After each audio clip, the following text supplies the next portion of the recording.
You mean? I mean ನಿಮ್ಮ investment return ಮಾಡ್ತಾ ಇದ್ದೇನೆ. ಅಂದ್ರೆ ದಟ್ ಮೀನ್ಸ್ ಇನ್ ಮುಂದೆ ನಿಮಗೂ ನಮಗೂ ಯಾವ ಸಂಬಂಧನೂ ಇರೋದಿಲ್ಲ. ಇಲ್ಲಿಗೆ ನಿಮ್ಮ ಕಾಂಟ್ರಾಕ್ಟ್ ಕ್ಯಾನ್ಸಲ್ ಆಗುತ್ತೆ. ಸರ್ ಸರ್ ಸರ್ ಹಾಗೆ ಹೇಳ್ಬೇಡಿ ಸರ್, ಪ್ಲೀಸ್ ಸರ್. ಇದು ನನ್ನ ಲೈಫ್ ಪ್ರಶ್ನೆ ಸರ್, ಪ್ಲೀಸ್ ಸರ್. ಈ ಬಿಸ್ನೆಸ್ ನನಗೆ ತುಂಬಾ ಇಂಪಾರ್ಟೆಂಟ್ ಸರ್. ಆದ್ರೆ ನೀವು ನಮಗೆ ಇಂಪಾರ್ಟೆನ್ಸ್ ಕೊಡ್ಲಿಲ್ವಲ್ರಿ? So no more discussion. ಇದಕ್ಕೆ ಒಂದು ಸೈನ್ ಮಾಡಿ ತಗೊಳ್ಳಿ. ಸರ್ ಏನ್ ಸರ್ ಇದು? ಕಾಂಟ್ರಾಕ್ಟ್ ಕ್ಯಾನ್ಸಲ್ ಅಗ್ರಿಮೆಂಟ್ ರೀ. Sir please sir. ಅನಂತ್, ಈಗ ನೀವು ಸೈನ್ ಮಾಡ್ತೀರಾ ಇಲ್ಲ ಬಿಸ್ನೆಸ್ ಜೊತೆ ಹಣನೂ ಕಳ್ಕೊತೀರಾ? ನೋಡಿ, ಮತ್ತೆ ನೀವು ನನ್ನ ಟೈಮ್ನ ವೇಸ್ಟ್ ಮಾಡ್ತಾ ಇದ್ದೀರಾ. ಬೇಗ ಸೈನ್ ಮಾಡಿ ನಿಮ್ಮ ಚೆಕ್ ತಗೊಳ್ಳಿ. ತಗೊಳ್ಳಿ ತಗೊಳ್ಳಿ ಸರ್. ತಗೊಳ್ಳಿ.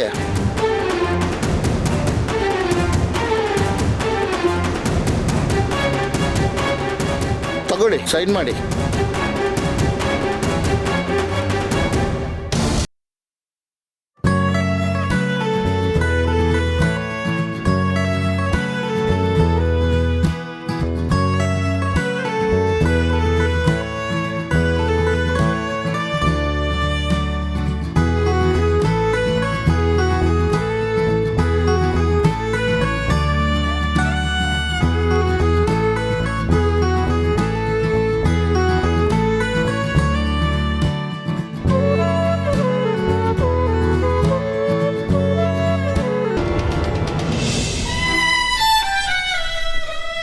ಸರ್ ಇನ್ನೊಂದ್ಸಲ ಯೋಚನೆ ಮಾಡಿ ಸರ್, ಪ್ಲೀಸ್.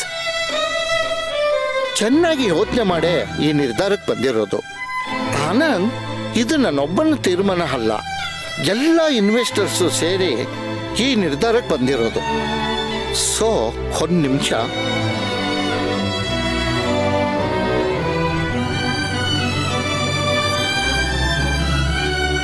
ತಗೊಳ್ಳಿ. ನೀವು ಇದುವರೆಗೂ ಮಾಡಿರೋ investment 25 lakhs. Take it this check.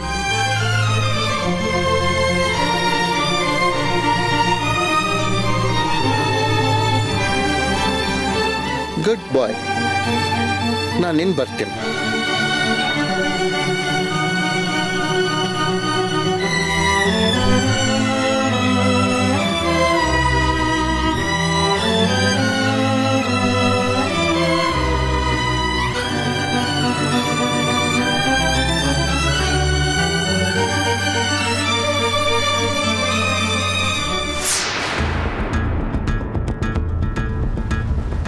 ಆರ್ತಿ, ಆರ್ತಿ, ಆರ್ತಿ ನಿಂತ್ಕೋ. ಆರ್ತಿ, ಆರ್ತಿ ನಿಂತ್ಕೋ. ಮುಟ್ಬೇಡಿ ನನ್ನ, ಕೈ ಬಿಡಿ. ಅಲ್ಲ ಆರ್ತಿ, ನಾನು ಬೇರೆಯವ್ರ ಹೆಂಡತಿ ಅನ್ನೋದನ್ನ ಮರಿಬೇಡಿ. ಕೈ ಬಿಡಿ ಅಂದೆ. ಸಾರಿ ಸಾರಿ ಸಾರಿ ಸಾರಿ. ನನ್ನ ಉದ್ದೇಶ ನಿನ್ನ ಮುಟ್ಟೋದಾಗಿರ್ಲಿಲ್ಲ, ನಿನ್ನ ತಡೆದು ನಿಲ್ಸೋದಷ್ಟೇ ಆಗಿತ್ತು. ಸಾರಿ. ನನ್ನನ್ನು ಯಾಕೆ ತಡಿಬೇಕು ನೀವು? ಯಾಕೆಂದ್ರೆ ನನ್ನ ಮಾತಿನ್ನು ಮುಗ್ದಿಲ್ಲ, ಅದಕ್ಕೆ. ಈ ಜನ್ಮದಲ್ಲಿ ಅದು ಮುಗಿಯೋದು ಇಲ್ಲ. ನೋಡಿ, ದಯವಿಟ್ಟು ನನ್ನ ತಲೆ ತಿನ್ಬೇಡಿ. ನಾನು ಹೋಗ್ಬೇಕು. ನನ್ನ ಮಗಳು ಕಾಯ್ತಿರ್ತಾಳೆ. ನೋಡ್ತೀಯ, ಸತ್ಯ ಇನ್ನೊಂದ್ಸರಿ ಸಾಬೀತಾಗೋಯ್ತು. ಏನ್ ಸತ್ಯ? ನಿನಗೂ ನಿನ್ನ ಗಂಡನಿಗೂ ಏನೋ ಸರಿ ಇಲ್ಲ ಅನ್ನೋ ಸತ್ಯ. ನಿನಗಿರೋದು ಒಬ್ಳೆ ಮಗಳು ಅನ್ನೋ ಸತ್ಯ. ಈಗಲೂ ನೀನು ನಿನ್ನ ಮಗಳು ಕಾಯ್ತಿದೆಲ್ಲ ಅಂತ ಹೇಳಿದೆ ಹೊರತು ಮಕ್ಕಳು ಅಂತ ಹೇಳಿಲ್ಲ, ಗಂಡ ಅಂತನೂ ಹೇಳಿಲ್ಲ. ಸೊ ಇದನ್ನೆಲ್ಲ ಮುಚ್ಚಿಟ್ಟು ಏನು ಪ್ರಯೋಜನ? ಹೇಳು, ಸತ್ಯ ಹೇಳು ಆರ್ತಿ, ನಿಜ ಹೇಳು. ನಾನು ಹೇಳಿದ್ದೆಲ್ಲ ಸತ್ಯ ಅಂತ ಒಪ್ಕೋ. ಯಾಕೆ ಹೇಳ್ತಿಲ್ಲ? ಮಾತಾಡೋ ಮಾತಾಡೋ ಮಾತಾಡೋ ಆರ್ತಿ. ಹೌದು ಅಂತಾನೆ ಇಟ್ಕೊಳ್ಳಿ. ನೀವ್ ಹೇಳಿದೆಲ್ಲ ನಿಜ, ನೀವ್ ಹೇಳ್ತಿರೋದು ಸತ್ಯ. ನನ್ ಗಂಡ ಸರಿ ಇಲ್ಲ, ನನ್ಗಿರೋಳು ಒಬ್ಳೆ ಮಗಳು. ಏನೀಗ ಹೇಳಿ, ಏನೀಗ?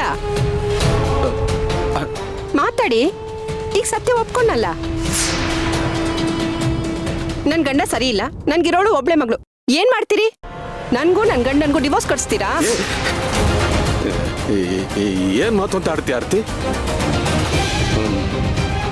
ನನ್ನಿಂದ ಸಾಧ್ಯವಾದಷ್ಟು ಇನ್ನೊಬ್ಬರಿಗೆ ಸಹಾಯ ಮಾಡ್ತೀನಿ ಹೊರತು ಮನೆ ಹಾಳು ಕೆಲಸ ನಾನು ಮಾಡಲ್ಲ. ಮತ್ ಯಾಕೆ ನನಗೆ ಹಿಂಸೆ ಕೊಡ್ತಿದ್ದೀರಾ? ನೋಡಿ, ನಿಮ್ಮ ಕೈ ಮುಗ್ದು ಕೇಳ್ಕೊತೀನಿ, ದಯವಿಟ್ಟು ನನ್ನನ್ನು ಬಿಟ್ಬಿಡಿ. ಅಲ್ಲ ಆರ್ತಿ, ನೋಡಿ, ಮಾತಾಡಬೇಡಿ, ಏನು ಮಾತಾಡಬೇಡಿ ನೀವು. ನಾನು, ನನ್ನ ಗಂಡ, ನನ್ನ ಮಕ್ಕಳು ಹೇಗಾದ್ರೂ ಬದುಕೋತೀವಿ, ಅದ್ರ ಚಿಂತೆ ನಿಮಗ್ ಬೇಡ. ಆರ್ತಿ, ಬೇಡ ಅಂದ್ರೆ ಹೇಗೆ? ನಿನ್ ಜೀವನದ ಸತ್ಯ ಏನು ಅಂತ ನಾನ್ ತಿಳ್ಕೊಳ್ಳೋದು ಬೇಡವಾ? ತಿಳ್ಕೊಂಡು ಏನ್ ಮಾಡ್ತೀರಾ ಅಂತ ಹೇಳಿ, ಮಾತಾಡಿ. ನನ್ನ ಬಗ್ಗೆ ತಿಳ್ಕೊಂಡು ಏನ್ ಮಾಡ್ತೀರಿ ನೀವು? ಆರ್ತಿ, ಏನು ಮಾಡ್ಬೇಕು ಅಂತಲ್ಲ, ನನ್ನ ಉದ್ದೇಶ ಇಷ್ಟೇ. ನೀನು ಯಾವತ್ತೂ ಚೆನ್ನಾಗಿರ್ಬೇಕು.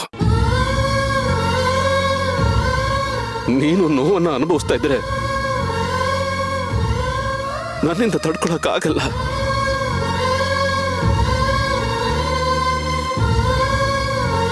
ಅಷ್ಟೇ.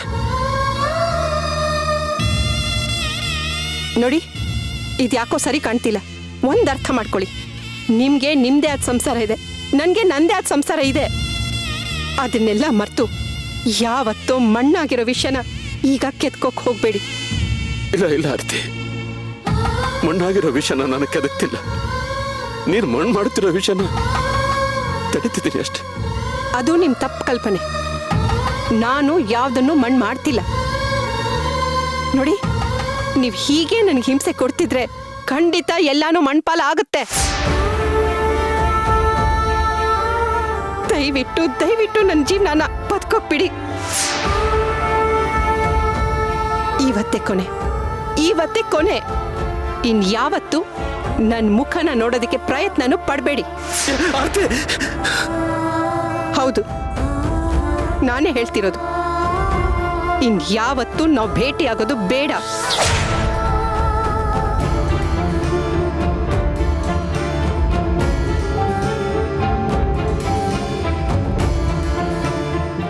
ಆದ್ರೆ ಒಂದ್ ಮಾತಂತೂ ಸತ್ಯ, ನೀವೆಲ್ಲೇ ಇದ್ರು ಹೇಗೆ ಇದ್ರು ನೀವು ನೆಮ್ಮದಿಯಾಗಿರ್ಬೇಕು, ಸಂತೋಷವಾಗಿರ್ಬೇಕು ಅಂತ ಅಷ್ಟೇ ನಾನು ಬಯಸೋದು.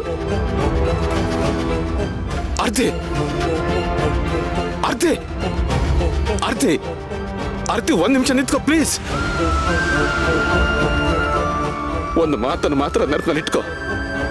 ನೀನು ಸುಖವಾಗಿದ್ರೆ ಮಾತ್ರ ನಾನು ಸುಖವಾಗಿರೋದಕ್ಕೆ ಸಾಧ್ಯ. ಅದಿಲ್ಲ ಅಂತಂದ ಮೇಲೆ ನನ್ನ ಮುಂದೆ ಕೋಟಿ ಕೋಟಿ ಸುರಿದ್ರು ನನ್ನ ಸಂತೋಷ ನೆಮ್ಮದಿ ಮರೀಚಿಕೆ ಹಾಗೆ. ನೀನು ಇಷ್ಟ ಅರ್ಥ ಮಾಡ್ಕೊಂಡ್ರೆ ಸಾಕು. ನೋಡಿ, ದಯವಿಟ್ಟು ದಯವಿಟ್ಟು ನನ್ನ ಹಿಂದೆ ಹಿಂದೆ ಬರಬೇಡಿ ನೀವು.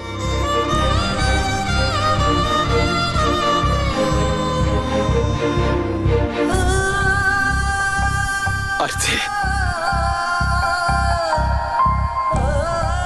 ನೀನು ಯಾವಾಗಲೂ ಚೆನ್ನಾಗಿರ್ಬೇಕು ಆರ್ತಿ, ಸುಖವಾಗಿರ್ಬೇಕು, ಸಂತೋಷವಾಗಿರ್ಬೇಕು. ಅಷ್ಟೇ ಅಷ್ಟೇ ನಾನು ಬಯಸೋದು.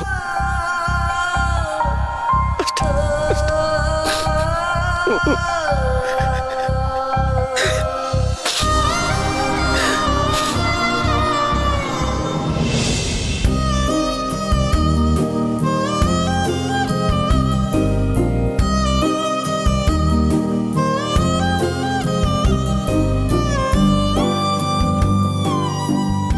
ನನ್ಗೇನಾಗಲ್ಲ ಚಿರು.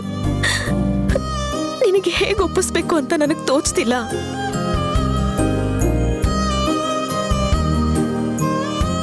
ಚಿರು, ನಾನು ಬಿಡಲ್ಲ ಚಿರು. ಬಿಡಲ್ಲ ಅಂದ್ರೆ ಕೇಳೋರ್ಯಾರು? ಚಿರು, ಚಿರು ಪ್ಲೀಸ್ ಚಿರು. ನಾನ್ ಬದುಕಿರೋವರೆಗೂ ನನಗೆಲ್ಲ ವಿಷಯ ಗೊತ್ತಾಗಿದೆ ಅನ್ನೋ ಸತ್ಯನ ನಮ್ಮಮ್ಮನ ಗೊತ್ತಾಗೋದಕ್ಕೆ ನಾನ್ ಬಿಡಲ್ಲ. ಅಣ್ಣ, ಅಣ್ಣ, ಏನೇ ಯಾಕೋ ಮಂಕಾಗಿದ್ಯಾ? ಏನಾಯ್ತೋ? ಏನಿಲ್ಲ ಬಿಡು. ಏನಾಯ್ತು ಹೇಳೋ? ಏನಿಲ್ಲ ಅಂತ ಹೇಳಿದ್ನಲ್ಲ, ನೀನ್ ಸುಮ್ನೆ ಹೋಗು. ಏನು, ಅವಳು ಸಿಕ್ಕಿದ್ಲಾ? ಯಾರು? ಅದೇ ಆ ಟಾರ್ಚರು. ಅವಳಾ? ಏಯ್, ನೀನ್ ಸುಮ್ನಿರೆ. ನಾನು ಮೊದಲೇ ಯಾವುದೋ ಟೆನ್ಷನ್ನಲ್ಲಿದ್ದೀನಿ. ನೀನು ಅವಳ ಹೆಸರು ತೆಗೆದು ನನಗಿನ್ನೂ ಬೇಜಾರು ಮಾಡಬೇಡ. ಅಂದ್ರೆ ಅವಳು ನಿಂಗೆ ಸಿಕ್ಕಿಲ್ವಾ? ಇಲ್ಲ, ಯಾಕೆ? ಅವಳೇನಾದ್ರೂ ನಿಂಗೆ ಸಿಕ್ಕಿದ್ಲಾ? ಆ ಸಿಗೋದೇನ್ ಬಂತು, ಮನೆಗೆ ಬಂದಿದ್ಲು. ಏನು? ಮನೆಗೆ ಬಂದಿದ್ಲಾ? ಯಾವಾಗ? ಇವತ್ತೇ, ಈಗ ಸ್ವಲ್ಪ ಹೊತ್ತಾಯ್ತು ಅಷ್ಟೇ ಅವಳು ಹೋಗಿ. ಅದಕ್ಕೆ ನಿನ್ಗೆ ಹೊರಗಡೆ ಸಿಕ್ಕಿದ್ಲೇನೋ ಅಂತ ಕೇಳ್ದೆ. ಓ ಗಾಡ್, ಅವಳು ಯಾಕೆ ಬಂದಿದ್ಲು ಇಲ್ಲಿಗೆ? ಇನ್ಯಾಕ್ ಬರ್ತಾಳೆ, ನಿನ್ಗೋಸ್ಕರನೇ ಬಂದಿದ್ಲು. ನೀನಿರ್ಲಿಲ್ಲ ಅಲ್ವಾ, ಹೊರಟೋದ್ಲು. ಅವಳು ಬಂದಾಗ ಅಪ್ಪ ಅಮ್ಮ ಇದ್ರಾ? ಇರೋದೇನೋ, ಅವ್ರನ್ನೂ ಮೀಟ್ ಮಾಡಿ ನನ್ನ ಕ್ಲಾಸ್ಮೇಟ್ ಅಂತ ಹೇಳಿ ಪರಿಚಯ ಮಾಡಿಸ್ಕೊಂಡು ಅಪ್ಪ ಅಮ್ಮ ಇಬ್ರು ಇಂಪ್ರೆಸ್ ಮಾಡ್ಬಿಟ್ಟು ಹೋದ್ಲು. ಇಂಪ್ರೆಸ್ಸಾ? ಏನಂತೆ? ನವಮಿ ಅದ್ಕೆ ಮನೆಗೆ ಬಂದು ಅಪ್ಪ ಅಮ್ಮನ ಯಾವ ರೀತಿ ಬುಟ್ಟಿಗೆ ಹಾಕೊಂಡ್ರೋ ಅದೇ ರೀತಿ ಇವಳು ಬುಟ್ಟಿಗೆ ಹಾಕೊಂಡು ಹೋದ್ಲು. ಅಂದ್ರೆ ಭಾರತ ನಾರಿ ತರ ಬಂದಿದ್ಲು. ಲಕ್ಷಣವಾಗಿ ಸೀರೆ ಉಟ್ಕೊಂಡು ಹೂವ ಮುಟ್ಕೊಂಡು ಪಕ್ಕ ಕ್ಲಾಸ್ ಆಗಿ ಬಂದಿದ್ಲು. ಮಾಸ್ ಹೋಗಿ ಕ್ಲಾಸ್ ಆಗಿರೋದನ್ನ ನೋಡಿ ನಾನೇ ಒಂದ್ ಕ್ಷಣ ದಂಗಾಗ್ ಹೋದೆ. ನೀನೇನಾದ್ರೂ ನೋಡ್ಬೇಕಿತ್ತು ಅಣ್ಣ. ಮೇ ಬಿ ಅದ್ಕೇನ್ ಬಿಟ್ಟು ಇವಳನ್ನೇ ಮದ್ವೆ ಆಗ್ತೀನಿ ಅನ್ಕೋತಿದ್ಯೋ ಏನೋ. ಚಿಚಿ, ನಾನೇ ಯಾಕೆ ಅವಳು ಮದ್ವೆ ಆಗ್ಲಿ? ಮಾತಿಗೆ ಹೇಳ್ದೆ ಕಣೋ, ಆ ರೀತಿ ಬಂದಿದ್ಲವಳು. ಅವಳು ಪಕ್ಕ ಕ್ಲಾಸ್ ಆಗಿ ಬಂದಿರೋದನ್ನ ನೋಡಿ ಅಪ್ಪ ನನಗ್ ಕ್ಲಾಸ್ ತಗೊಂಡ್ರು, ಅವಳನ್ನ ನೋಡಿ ಕಲಿ ಅಂತ. ಅವಳು ನಿನಗೋಸ್ಕರ ತುಂಬಾ ಚೇಂಜ್ ಆಗ್ಬಿಟ್ಟಿದ್ದಾಳೆ ಅಣ್ಣ. ನೋನು, ಅವಳಂತೂ ಚೇಂಜ್ ಆಗಿರಲ್ಲ. ಅಪ್ಪ ಅಮ್ಮನ ಇಂಪ್ರೆಸ್ ಮಾಡೋ ಸಲುವಾಗಿ ಈ ರೀತಿ ಡ್ರಾಮಾ ಮಾಡಿರ್ತಾಳಷ್ಟೇ. ಬಟ್ ನಂಗೇನೋ ಅವಳು ಡ್ರಾಮಾ ಮಾಡ್ತಿಲ್ಲ ಅನ್ಸುತ್ತೆ ಕಣೋ. ನಿಜವಾಗ್ಲೂ ನಿನ್ಗೋಸ್ಕರನೇ ಚೇಂಜ್ ಆಗಿದ್ದಾಳೆ ಅನ್ನಿಸ್ತು.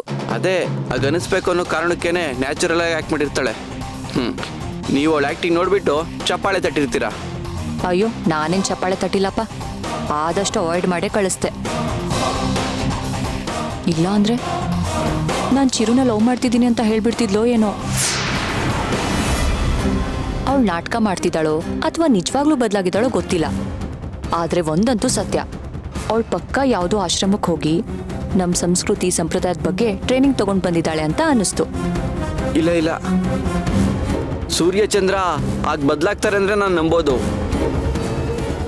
ಆದ್ರೆ ಇವಳು ಈ ರೀತಿ ಬದಲಾಗ್ತಾಳೆ ಅಂದ್ರೆ ಇದು ಗ್ಯಾರಂಟಿ ನಾಟಕನೇ.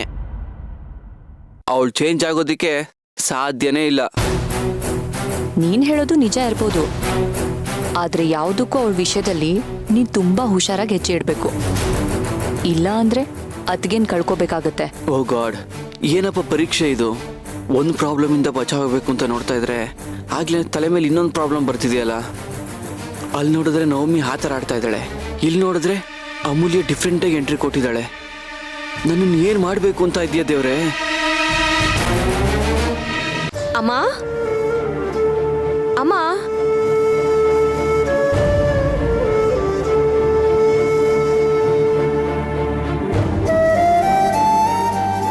ಅಮ್ಮ ಎಲ್ಲಿ ಹೋದ್ಲಿ ಅಮ್ಮ?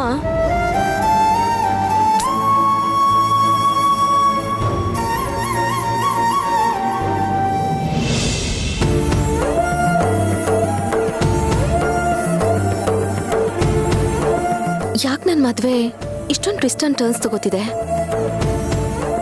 ನಾನು ಚಿರು ಒಂದಾಗಕ್ಕಾಗಲ್ವಾ? ಅಮ್ಮನ ಆಸೆನೂ ಈಡೇರಿಸಿ ಅವಳು ಚೆನ್ನಾಗಿ ನೋಡ್ಕೊಳಕ್ಕಾಗಲ್ವಾ? ನನ್ನ ತಾಯಿ ಕನಸಿನ ಜೊತೆಗೆ ನಾನು ಚಿರು ಕಂಡ ಮುದ್ದಾದ ಕನಸುಗಳೆಲ್ಲ ನೀರಲ್ಲಿ ಉಪ್ಪು ಕರ್ಗೋದ ಹಾಗೆ ಕರ್ಗೋಗುತ್ತಾ?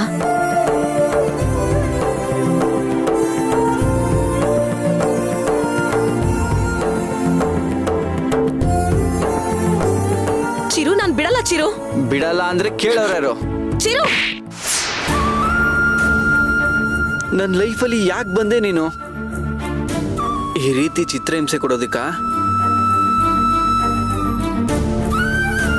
ನಾನೇ ಮನೆ ಅಳಿನಾಗಿ ನಿಮ್ಮ ಮನೆಗೆ ಬರ್ತೀನಿ. ಅಂದ್ರೆ ಚಿರು ನಮ್ಗೆ ಸತ್ಯನಾ?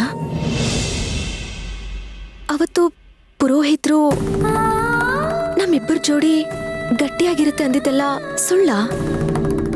ನಾವವತ್ತು ದಾರ ಕಟ್ಟಿದ್ರು ನಾವಿಬ್ರು ಒಂದಾಗೋದಕ್ಕೆ ಇಷ್ಟೊಂದು ಅಡಚಣೆ ಯಾಕಾಗ್ತಾ ಇದೆ? ಅಯ್ಯೋ ದೇವ್ರೆ, ಏನಪ್ಪ ಇದರ ಅರ್ಥ?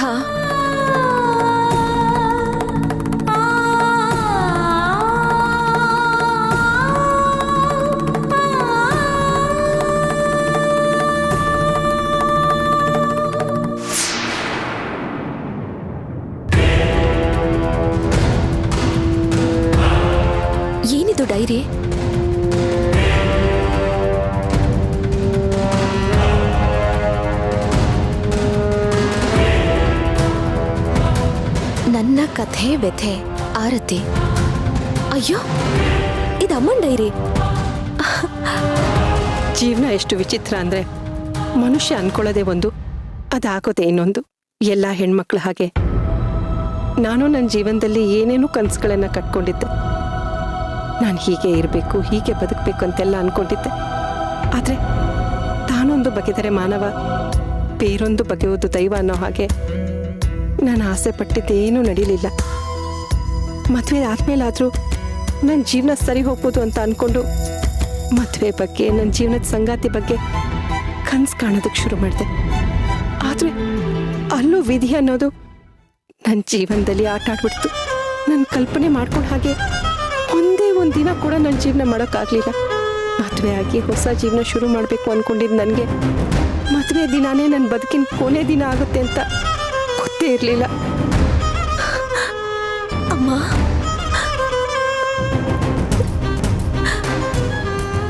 ಯಾವತ್ತು ನಾನು ಮದುವೆ ಆದ್ನೋ ಅವತ್ತೇ ನಾನು ಮಾನಸಿಕವಾಗಿ ಸತ್ತು ಹೋದೆ. ಮತ್ತೆ ಈ ಜೀವ ಇಲ್ಲ ಜೀವನಕ್ಕೆ ಜೀವ ಬಂದಿದ್ದೆ ನನ್ನ ಮಗಳು ಹುಟ್ಟಿದ ಮೇಲೆ. ನನ್ನ ಮಗಳೇ ನನ್ನ ಪ್ರಾಣ, ಅವಳೇ ನನ್ನ ಉಸಿರು.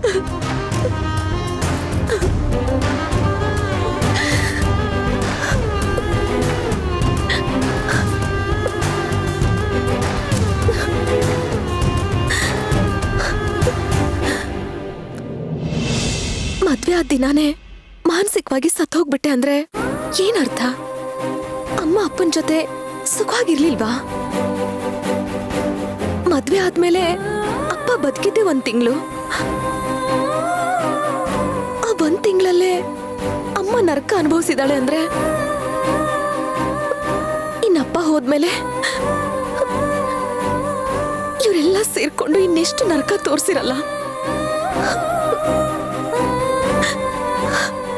ಅಮ್ಮ, ಕಳೆದು ಹೋಗಿರೋ ನಿಮ್ ಜೀವನನ ಮತ್ತೆ ತೋರಿಸೋ ಶಕ್ತಿ ನನಗಿಲ್ಲ. ಆದ್ರೆ ಉಳಿದಿರೋ ನಿನ್ ಜೀವನ ನಿನ್ ಪಾಲಿಗೆ ಸ್ವರ್ಗ ಆಗಿರೋ ಹಾಗೆ ಮಾಡೋದಕ್ಕೆ ನಾನು ಖಂಡಿತವಾಗ್ಲೂ ಪ್ರಯತ್ನ ಪಡ್ತೀನಮ್ಮ.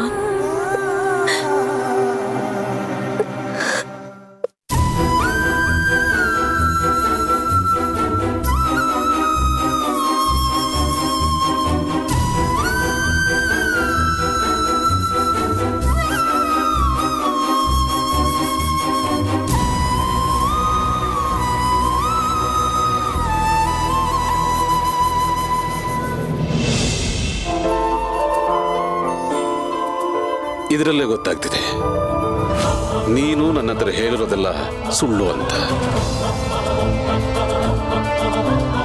ನಿನಗಿರೋದು 3 ಜನ ಮಕ್ಕಳಲ್ಲ, ಒಬ್ಬಳೆ ಮಗಳು. ಮುಖ ಮರೆಸ್ಕೊಂಡು ಮಾತಾಡೋದು ಒಂದು ಲಕ್ಷಣ ಆದರೆ ತಡುವರ್ಸೋದು, ಸುಳ್ಳು ಹೇಳೋದ್ರೆ ಇನ್ನೊಂದು ಲಕ್ಷಣ. ಯಾಕೆ ಇವ್ರು ನನ್ನ ಮೇಲೆ ಇಷ್ಟೊಂದು ಪ್ರೀತಿ ಕಾಳಜಿ ಇಟ್ಕೊಂಡಿದ್ದಾರೆ? ನನ್ನ ಗಂಡನ ಮಧ್ಯೆ ಸಂಬಂಧ ಸರಿ ಇಲ್ಲ ಅಂದ್ಕೊಂಡೆ ಇಷ್ಟೊಂದು ಕೊರಗೋ ಮನುಷ್ಯ ಇನ್ನು ನನ್ನ ಗಂಡನೇ ಇಲ್ಲ ಅಂತ ಗೊತ್ತಾದ್ರೆ ಸುಮ್ಮನೆ ಇರ್ತಾರ? ಅವ್ರ ಹೆಂಡತಿ ಮಕ್ಳನ್ನ ಬೇಕಿದ್ರೆ ಬಿಟ್ಟು ನನ್ನ ಹಿಂದೆ ಬಂದ್ಬಿಡ್ತಾರೋ ಏನೋ. ಇಲ್ಲ, ಹಾಗಾಗ್ಬಾರ್ದು. ಅವ್ರ ಸಂಸಾರ ಒಡೆಯೋದಕ್ಕೆ ನಾನು ಕಾರಣ ಆಗಬಾರ್ದು.